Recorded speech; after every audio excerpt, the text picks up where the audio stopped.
하나님 말씀 요한계시록 1장 1절에서 8절까지 말씀을 봉독을 했습니다. 이 말씀 가지고 알파와 오메가라고 하는 제목으로 하나님 말씀을 증거하겠습니다. 저희들이 2025년도를 맞이하여서 요한계시록을 보려고 하는 그 이유가 있습니다. 요한계시록에 대한 그 잘못된 이해가 기독교 신앙을 비정상적으로 만드는 경향이 있기 때문입니다. 아주 심각한 오염이 있죠. 더군다나 예전에는 어떠한 사상이라든지 어떠한 교설이라든지 이런 것이 사람과 사람이 컨택을 해서 다 전해야 되는 것이기 때문에 그렇게 막 삽시간에 번지거나 그러진 않았습니다. 근데 요즘에는 그 테크놀로지가 발달이 돼가지고 많은 사람들이 그거로다가 좋은 이익을 얻기도 하지만 그런 것이 무슨 바이러스가 쫙 퍼져나가듯이 유튜브라든지 아니면 SNS를 통해서 아주 손쉽게 오염된 생각들, 잘못된 생각들도 금방 퍼져나가게 되어 있어요.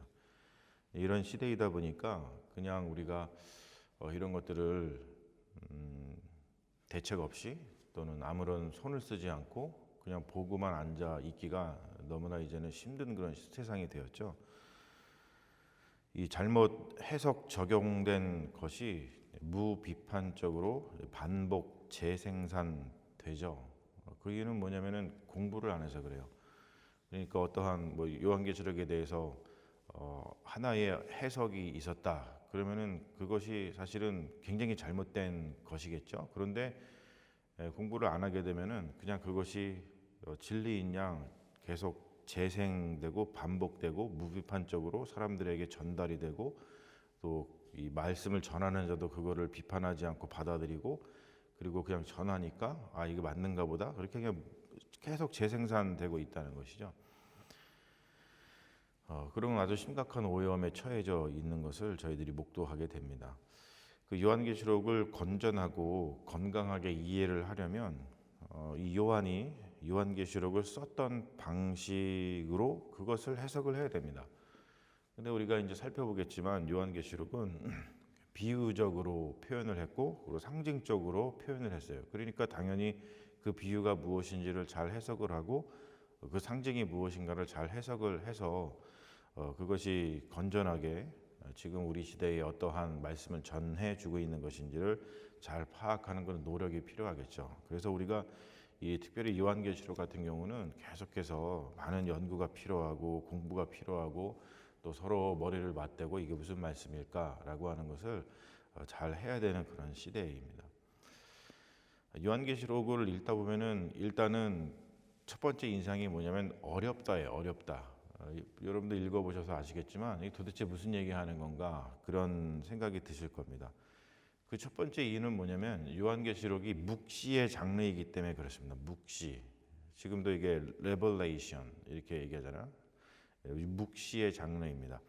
묵시라고 하는 것은 현재 일어나는 어떤 정치적인 사건 그런 것들을 은밀하게 해석하는 장치입니다. 현재 일어나는 정치적 사건을 생각해 보세요. 대놓고 해석을 하면 권력자들에게 핍박을 받게 되어 있습니다. 그래서 사람들은 묵시라고 하는 장치를 통해서 불필요한 핍박을 피해서 은밀하게 정치적인 사건을 해석을 합니다. 이것은 옛날부터 지금까지 계속해서 이어져 내려오는 어떠한 그 선지자적인 전통이죠. 묵시는 역사를 다른 차원에서 바라보게 도와줍니다. 여러분, 묵시가 역사와 엮여 있다는 것을 우리가 잘 이렇게 인식할 필요가 있어요. 그래서 역사라고 하는 말을 굉장히 중요하게 여겨야 됩니다.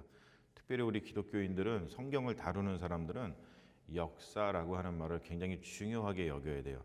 역사라고 하는 말은 다른 말로 표현해서 현실 참여적이다 그런 뜻이 현실 참여적이다. 그러니까 현실은 나하고 상관없어. 나는 구원받아서 그냥 천국에 가면 땡이지 지금 현실에서 무슨 일 벌어져도 옆 사람이 죽어나가도 지금 세상에서 악한 일이 벌어져도 지금 세상에서 폭력이 벌어져도 지금 세상에서 많은 사람들이 고통을 당해도 나하고 무슨 상관이야. 나는 그냥 구원받아서 천국 가면 되는데 이거는 기독교 신앙이 아니라는 거예요. 여러분 이것은 분명하게 알아야 되는데 자꾸 역사를 초월하는 이야기를 자꾸 하려고 그러죠. 뭐냐면 현실 참여적이지 않고 현실을 그냥 부정해버리고서 나는 그냥 구원받으면 끝이야. 이런 생각들을 자꾸 갖는 것이 이 요한계시록을 잘못 해석하는 바람에 생겨나는 이 기독교 신앙을 오염시키는 가장 오염된 것 중에 하나입니다. 그래서 묵시는 역사를 다른 차원에서 바라보게 도와주는 겁니다. 역사를 초월하는 게 아니라 역사를 더 깊이 있게 심층적으로 정말 이 역사에서 지금 뭐가 진실이지? 지금 우리 한국에서도 벌어지는 일 여러분 아시겠지만 똑같은 일이 벌어졌는데 한쪽에서는 이 이야기를 하고 다른 한쪽에서는 다른 이야기를 합니다. 그런 걸 보면서 그러면 진실은 뭐지? 이런 것들을 우리가 궁금하고 뭐가 진리인지 진실인지 그럼 우리는 어떻게 행동해야 되지? 어떤 말을 해야 되지? 어떤 편에 서야 되지? 이런 게 궁금하죠. 그리고 정말 중요하죠. 그런 것들을 도와주는 것이 묵시라는 겁니다. 역사는 인간의 관점에서 서술이 되지만 묵시는 하나님의 관점에서 서술이 됩니다. 그 말은 뭐냐면 뭐 하나님의 관점 그러니까 이것도 뭐 역사 초월적 이런 뜻이 아니라 역사의 심층 그러니까 지금 벌어지고 있는 일의 겉모습이 아니라 벌어지고 있는 그 일의 그 심층에서 벌어지는 일이 무엇인지를 바라보게 도와주는 것 그게 하나님의 관점이라고 표현하는 거예요. 그것이 묵시입니다. 그래서 묵시를 다룰 줄 아는 사람은 두 개의 눈이 필요하죠. 역사를 보는 눈. 지금 역사에서 무슨 일이 벌어지고 있지? 그리고 또 그 묵시를 보는 눈. 즉 뭐냐면 이 땅에서 돌아가는 어떠한 정치적 상황과 그리고 그 이면, 그 심층에서 흐르는 진리, 진실의 상황 그런 것을 보는 눈이 필요합니다. 그러니까 요한계시록도 그러한 눈이 없으면은 이 무슨 말을 하는지 잘 모르고 그리고 엉뚱하게 해석이 돼서 기독교 신앙을 오염시키기 딱 좋다는 것이죠. 이 요한계시록을 보면은 여러 가지 문학적 장치들이 있기 때문에 요한계시록을 읽는데 어려움을 느끼게 되어 있는데 그 문학적 장치들 중에서 가장 눈에 띄는 것이 뭐냐면 발생 반복이라고 하는 문학 장치입니다. recapitulation이라고 하는 말이에요. recapitulation. 벌써 re자가 들어가니까 뭔가 다시 반복되는 뜻이죠. 뭐냐면 요한계시록을 보면은 구약 성경의 자료를 취해서 그것을 요약하고 융합을 하고 있어요. 한국의 김정은 교수라고 있어요. 이분이 에디톨로지라고 하는 이야기를 요즘에 굉장히 많이 하는데 바로 그겁니다. 이 김정은 교수가 얘기하는 바로 그 기법을 요한계시록의 저자가 쓰고 있다는 거예요. 뭐냐면 기존의 지식을 다시 편집을 해가지고 새로운 것을 만들어내는 창조의 역사가 일어나고 있다는 겁니다. 그러니까 요한계시록은 뭐냐면 구약이라고 하는 원래의 지식이 있었죠. 그것을 다시 편집을 해서 새로운 것을 만들어내는 창조의 역사가 요한계시록에서 발생하고 있다는 거예요. 그래서 이 요한계시록은 이 구약을 새롭게 해석한 겁니다. 그러니까 요한계시록을 잘 알려면은 당연히 구약 성경을 잘 알아야 돼요. 구약 성경을 모르면 요한계시록을 완전히 이상하게 바라보게 된다는 것이죠. 그리고 또 한 가지의 문학적인 장치는 뭐냐면 비유적 표현입니다. 그림 언어를 사용을 하죠. 비유적 표현. 그러니까 이렇게 직관적으로 이야기하는 것이 아니라 비유적으로 이야기하기 때문에 쉽게 얘기해서 한번 이렇게 꽈서 얘기하는 거죠. 그러니까 이해하기가 쉽지가 않은 거예요. 그리고 세 번째 문학적 장치는 뭐냐면 상징적인 표현이 많습니다. 심볼이라 그러죠. 이 어떠한 걸 통해서 다른 것을 표현하는 거예요. 그러니까 그것도 이게 뭘 얘기하는 거지? 뭐 예를 들면 7이 뭘 얘기하는 거지? 그러면 7은 완전수를 이야기하는 건데 그 7이라고 하는 그 숫자의 상징을 통해 가지고 많은 것을 표현을 합니다. 그런 또 숫자들 뭐 이런 것들. 그래서 우리가 앞으로 이러한 문학적 장치들을 통해서 이 요한계시록에서 쓴 이 묵시 하나님께 받은 이 묵시를 통해서 무엇을 이야기하고 싶은지를 우리가 살펴보게 되겠죠. 요한계시록을 이 요한의 의도대로 건전하게 해석을 하는 방법은 뭐냐면 제가 조금 아까 얘기했듯이 구약을 잘 알아야 된다는 거예요. 구약의 발생 반복, 구약의 에디톨로지라고 할 수가 있습니다. 그래서 구약 성경을 잘 알아야 돼요. 그리고 역사적 읽기를 해야 됩니다. 이러한 이야기를 묵시의 장르를 통해서 하는 그 구체적인 역사가 있다는 거죠. 그냥 이거 지어낸 뭐 어떠한 상상력의 이야기가 아니라 그 당시에 정황이 컨텍스트가 있습니다. 그러니까 어떠한 컨텍스트 속에서 이 말이 생겨났지? 여러분 우리도 그렇잖아요. 뭔가 말을 할 때 뜬금없이 말을 하지 않죠. 누군가가 뭔가 헛소리 하는 것 같아도 거기에는 분명히 그런 정황이 있어요. 사람들이 이야기를 하는 정황이 분명히 거기에는 있습니다. 그런 것들을 우리가 보살피는 것이 굉장히 중요합니다. 그리고 요한계시록을 건전하게 해석하는 방법이 또 뭐냐면 역사 속에서 읽는 거예요. 역사 속에서 읽기. 탈역사시키지 않기. 사실 이게 제일 중요한 부분이죠. 탈역사를 시키면 유체 이탈 화법이 발생을 합니다. 그래서 우리가 언제나 이 요한계시록을 읽을 때는 그 역사 속에서 읽는 것이 너무나도 중요합니다.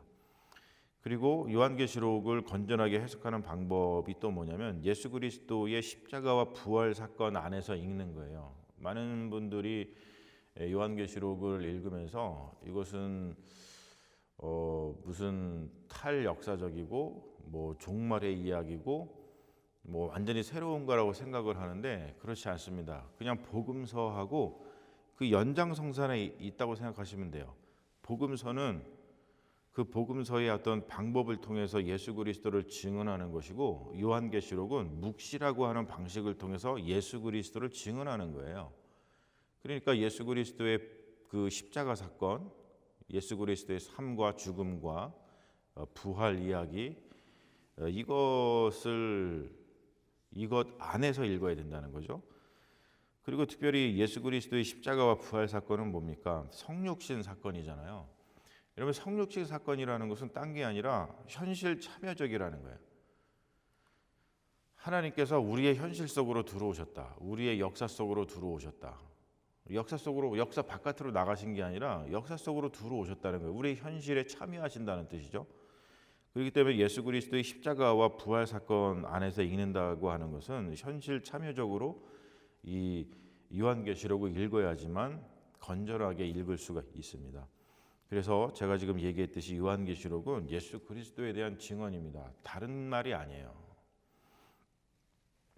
오늘 말씀의 첫 번째 1절을 보면은 이렇게 시작하잖아요. 예수 그리스도의 계시라. 자, 우리가 되게 이렇게 생각하죠. 요한계시록은 누구의 계시라고 생각해요? 요한의 계시라고 생각을 합니다. 그렇지 않습니다, 여러분. 요한계시록은 누구의 계시예요? 그리스도의 계시예요. 그리스도께서 말씀해 주시는 겁니다. 요한은 천사를 통해서 그리스도의 계시를 받아요. 주님께서 뭔가 말씀을 하셨는데 그것을 천사를 통해서 자기가 받았다는 거예요. 그러니까 요한이 말하는 것은 요한의 말이 아니라 예수 그리스도가 하고 계시는 말씀이겠죠. 그래서 우리가 이 요한계시록을 읽을 때는 이 계시는 누구에게 왜 주어진 것일까? 그리고 이 계시는 무슨 내용을 담고 있는가 살펴봐야 되고 그리고 이것이 현재 21세기를 살아가는 우리들에게 어떠한 의미를 주는가 이것을 계속해서 물으면서 우리가 요한계시록을 살펴봐야만 된다는 것입니다. 오늘 3절 말씀에 보면 이런 말씀이 있어요. 이 예언의 말씀을 읽는 자와 듣는 자와 그 가운데 기록한 것을 지키는 자는 복이 있다.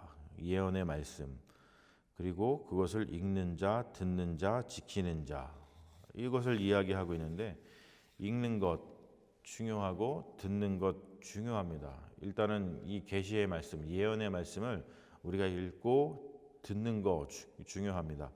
그런데 그 마지막에 제일 중요한 것을 이야기하고 있죠. 계시의 내용을 우리가 읽고 들어야 되는데 읽고 들은 그 계시의 내용에 합당하게 행동하는 것 그것이 제일 중요하다고 이야기를 하고 있어요. 그래서 이런 자가 복이 있다라고 말씀을 하고 계시죠. 여기서 보면은 예언의 말씀이라고 표현을 하고 있는데 우리가 되게 예언이라고 하면은 두 가지 의미를 이야기하잖아요. foretelling, 영어로다가 foretelling, 뭐냐면 미래를 말하는 것을 예언이다 이렇게 표현하기도 하고 또 forthtelling이라고 표현을 합니다. 이건 대언이라고 하죠. 우리나라 말로 주님의 말씀을 대신해서 전하는 거예요. 그런데 성경에서는 언제나 그 선지자, 예언자 그리고 예언자가 하는 그 예언은 이 미래를 말하는 foretelling의 의미보다는 이제 forthtelling, 즉 뭐냐면 주님의 말씀을 대언하는 뜻이 더 강합니다. 그래서 주님의 말씀은 벌어진 일, 과거에 대한 바른 해석을 도와주고 그리고 우리의 현재와 미래의 큰 길라잡이가 되죠. 그러니까 우리가 예언을 받았다라고 하는 것은 앞으로 어떤 일이 발생할 거야. 무슨 부채도사가 얘기하듯이 그런 뜻이 아니라 주님께서 뭔가 말씀을 하셨는데 그 말씀을 대언해서 대신해서 우리에게 전해주는 것을 예언이라고 표현을 합니다. 그러니까 주님께서 뭔가를 말씀하시면 그 말씀을 통해서 우리의 과거에 벌어진 사건을 해석을 하게 되겠죠. 아, 이런 뜻이구나. 그리고 지금 우리가 현재 어떻게 살아가야 되는지, 그리고 앞으로 미래는 어떻게 살아가야 되는지 하나님의 말씀은 우리 인생의 큰 길라잡이가 된다는 거예요. 우리가 어떻게 살아가야 할지 방향과 목적을 알려주시고 우리의 삶에 의미를 부여해 주신다. 그렇기 때문에 주님께서는 우리에게 말씀해 주시는 것이죠. 그래서 그 말씀을 읽고 듣고 그리고 그 말씀에 합당한 행동을 하는 것이 중요하다. 그래야지만 우리의 삶이 복되다라는 것을 알 수가 있습니다. 요한계시록은 편지입니다. 편지의 특징은 뭐냐면 수신자가 있다는 것이죠. 편지를 쓰면은 그냥 아무한테나 쓰는 게 아니잖아요. 누구한테 쓰죠. 누구누구에게 이렇게 편지를 씁니다. 요한계시록의 수신자는 소아시아의 7교회이에요. 이 소아시아의 7교회는 어떤 교회냐면 바울과 그 일행이 선교한 교회들이죠. 선교에서 세운 교회들입니다. 그런데 한번 생각해 보세요. 우리가 소아시아의 7교회에 속한 그 교회의 교인들인데 이런 편지를 받았다고 한번 생각을 해보세요.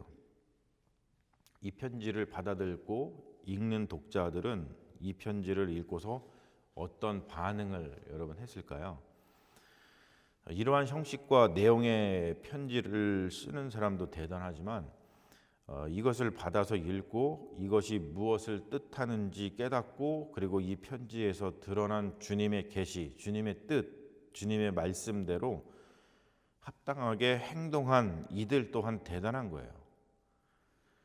그러니까 21세기를 살아가는 우리들이 요한계시록의 1차 수신자는 아니지만 이것은 우리들에게 시간을 초월해서 전달되는 편지이자 그리스도의 계시라고 하는 것이죠. 그래서 우리가 그런 마음을 가지고 이것은 소아시아의 7교회한테 쓴 편지이지만 단순히 그들에게만 쓴 편지가 아니고 2000년이라고 하는 시간이 지난 지금 이 시대를 살아가고 있는 우리들에게 주님께서 전달해 주신 편지이구나 라고 하는 그 소중한 마음을 가지고서 그 편지를 펼쳐서 하나하나 우리가 이 정성스러운 마음을 가지고서 살펴봐야만 하는 주님의 편지라고 하는 것이죠. 요한은 하나님 그리고 성령 그리고 예수 그리스도의 이름으로 이게 성령을 하고 있어요. 그러니까 이 수신자한테 뭔가 인사를 전하면서 이 삼위일체 하나님을 찬양을 하고 있죠.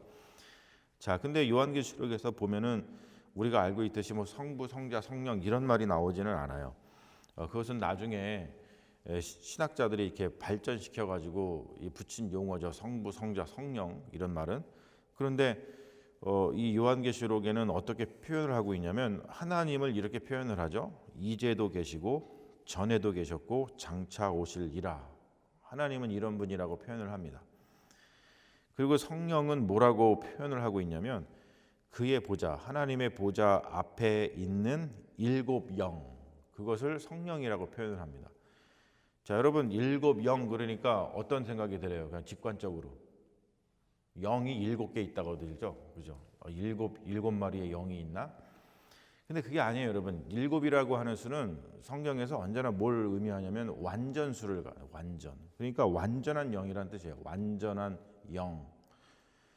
그래서 우리가 성령을 뭐라고 부르죠? Holy Spirit이라고 부릅니다. 여러분, Holy라고 하는 말이 뭐예요? 이게 완전하다고 하는 뜻이에요. 우리가 이제 교회에서 쓰는 용어 중에 제일 많이 쓰는 용어 중에 하나가 거룩하다는 거잖아요. 거룩이 뭐예요? 거룩은 완전하다는 뜻이에요. 부족함이 없다는 뜻입니다. 그냥 완성된 거예요. 완전한 거죠. 그러니까 여러분 완전하다고 생각을 해보세요. 그럼 얼마나 우리의 마음이 풍요롭고 그 안에서 받는 은혜가 크겠어요. 그걸 홀리라고 표현을 하는 겁니다. 그래서 일곱 영이라고 하는 것은 그 하나님의 보좌 앞에 있는 일곱 영은 우리가 잘 아는 말로다가 Holy Spirit, 성령을 의미합니다. 그리고 예수 그리스도는 뭐라고 표현을 하고 있냐면 충성된 증인이라고 표현을 하고 죽은 자들 가운데서 먼저 나시고 부활을 의미하죠. 그리고 땅의 임금들의 머리가 되신 주님, 왕의 왕 이렇게 표현하잖아요. 그러한 걸로다가 예수를 표현하고 있습니다. 그 이름으로, 그러니까 하나님과 성령과 예수의 이름으로 이 소아시아의 일곱 교회 이 편지를 받는 수신자에게 인사를 전하고 있습니다. 예수 그리스도에 대한 그 성령을 조금 더 보면은 예수는 우리를 사랑하사 그의 피로 우리 죄에서 우리를 해방하시고 그의 아버지 하나님을 위하여 우리를 나라와 제사장으로 삼으셨다라고 표현을 합니다.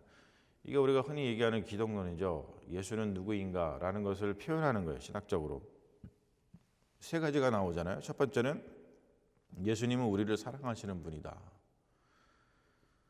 우리가 수도 없이 얘기하죠. Jesus loves you. 이제는 뭐 너무나 그냥 흔한 레토릭이 돼가지고 그냥 그러려니 합니다만 예수는 우리를 사랑하시는 분입니다. 그렇기 때문에 자기를 우리에게 주셔서 우리를 죄에서 해방하신 분이라고 이야기를 하고 그리고 우리를 나라와 제사장 삼으신 분이라고 합니다.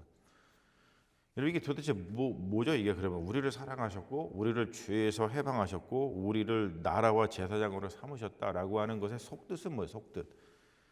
이 속뜻은 뭐냐면 예수 그리스도는 우리를 하나님에게 연결시키는 분이라는 거예요. 우리를 연결시킨다. 우리를 화해시킨다. 우리 교회 이름도 그래서 세화교회로 지은 거 아니에요? 하나님께서 세상과 화해하셨다. 예수 그리스도를 통해서 다시 연결되신 거죠. 연결되는 거예요. 연결. 이게 무슨 뜻이냐면 뭔가 일이 되려면 그 일이 진행되도록 할 수 있는 힘을 가진 어떤 사람에게 연결되는 것이 굉장히 중요하죠. 우리 인간도 살아가면서 어떤 인생의 성패 이런 것을 따질 때 제일 중요한 건 뭐냐면 연결되는 거예요. 어떤 사람과 연결이 돼야지만 그 일이 됩니다. 그래서 우리가 되게 이야기하는 거 인맥을 쌓아야 된다 이런 말이 굉장히 세속적인 말처럼 들리지만 그런 뜻이 그 뜻에 있는 심층적인 의미는 뭐냐면 저 사람하고 연결이 되지 않으면 일이 안 되기 때문에 그러는 거예요. 그러니까 우리 인간 존재에게 있어서 가장 중요한 일은 뭐냐면 절대적으로 중요하고 필요한 일은 뭐냐면 이 존재의 근거이신 하나님에게 연결이 되는 것이죠. 하나님에게 연결되어 있지 않으면 우리가 지금 살고 있는 것 같아도 사는 게 아니라는 거예요. 이것을 알고 하나님과 연결되도록 노력하는 자와 전혀 그것을 깨닫지 못하고 하나님하고 연결되지 않은 상태에서 사는 자의 삶은 같을 수가 없겠죠. 그래서 예수 그리스도가 중요한 이유는 뭐냐면 그리스도께서는 하나님과 우리를 연결시켜 주시는 화해자이시기 때문에 그렇습니다. 리컨실리에이터라고 표현하죠. 이게 뭐냐면 사도 바울의 신학의 핵심이에요. 사실은 우리가 로마서도 보고 여러 가지 사도 바울의 서신을 봤습니다만 사도 바울이 도대체 무슨 얘기하고 싶냐 한마디로 표현하라 그러면 예수 그리스도는 화해자다라고 하는 뜻입니다. 그런 말은 뭐냐면 다른 말로 표현해서 예수 그리스도는 우리를 하나님과 연결시키는 분이라는 뜻이에요.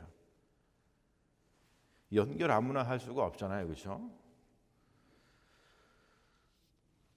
알파와 오메가 왜 하나님께 연결이 돼야 되는가? 오늘 마지막 말씀에 보면은 하나님은 알파와 오메가이시다. 나는 주 하나님이 이르시되 나는 알파와 오메가다. 이제도 있고 전에도 있었고 장차 있을 자요 전능한 자라. 하나님은 알파와 오메가이시다라는 겁니다. 모든 역사의 주관자이시다라고 하는 뜻이에요. 모든 역사의 주관자이시다. 어제도 계셨고 과거죠. 오늘도 계시며 현재입니다. 내일도 계신다. 미래입니다. 하나님은 모든 시간, 과거, 현재, 미래를 통치하시는 분이에요. 자, 모든 시간을 통치하시는 하나님이라는 것은 굉장한 뜻입니다. 그 하나님을 우리가 믿으면 우리는 시간 속에서 발생하는 일들에 대해서 일희일비하지 않을 수가 있어요. 오늘 막 이런 일이 벌어졌다고 막 절망하고, 또 내일 오늘 또 이런 일이 있었다고 막 기뻐하고, 그런 것이 아니라 결국 우리의 모든 시간, 그리고 우리가 살아가는 시간 속에서 발생하는 모든 일, 그것이 슬픈 일이든 비참한 일이든 절망적인 일이든 기쁜 일이든 어떤 무슨 일이든지 그 모든 시간 안에서 발생하는 그 모든 일들, 그거 안에서 알파와 오메가 되시는 그 하나님의 구원을 우리는 경험하게 된다는 겁니다. 그렇기 때문에 하나님과 연결되는 게 너무 중요하다는 것이죠. 여러분, 이것보다도 더 큰 위로와 힘이 어디에 있겠어요? 우리가 만약에 예를 들어서 과거의 역사적으로 정말 힘들고 어려운 일을 발생한 사람들이 있다고 생각해 보십시오. 근데 모든 시간이 하나님 안에 있어요. 그러면 결국 하나님께서 그 모든 그 슬픔과 그 눈물을 다 씻어 주실 거 아니에요?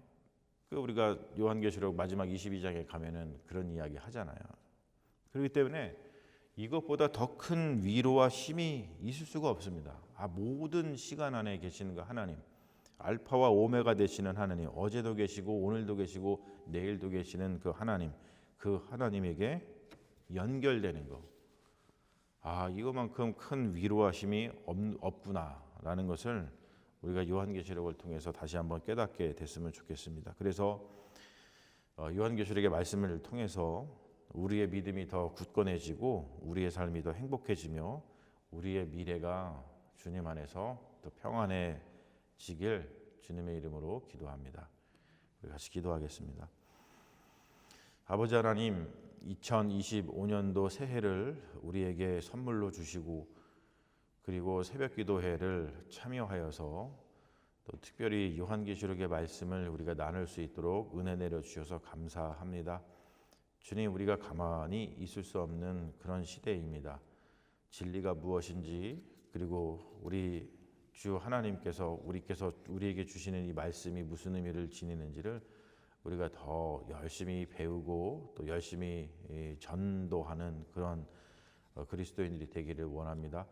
주님께서 우리와 함께하여 주셔서 2025년도 요한계시록과 함께 더욱더 굳건한 믿음을 위하여서, 그리고 또 더 행복한 삶을 위하여서, 그리고 더 밝은 미래를 위해서 우리가 요한계시록을 마음속에 품고 달려가려고 하오니, 주님 우리에게 지혜를 주시고 또 우리에게 한마음을 주시고 또 우리에게 깊은 사랑을 주셔서 요한계시록의 말씀을 통해서 하나님의 뜻을 더 깊이 깨닫고, 그리고 또 그 깨달은 것을 가지고 더욱더 이 세상을 힘차게 살아가는 믿음의 자녀들 될 수 있도록 우리를 붙들어 주시옵소서. 주님께서 이 여정 가운데 우리와 함께하여 주실 줄로 믿으며 우리를 구원하신 예수님의 이름으로 기도합니다. 아멘.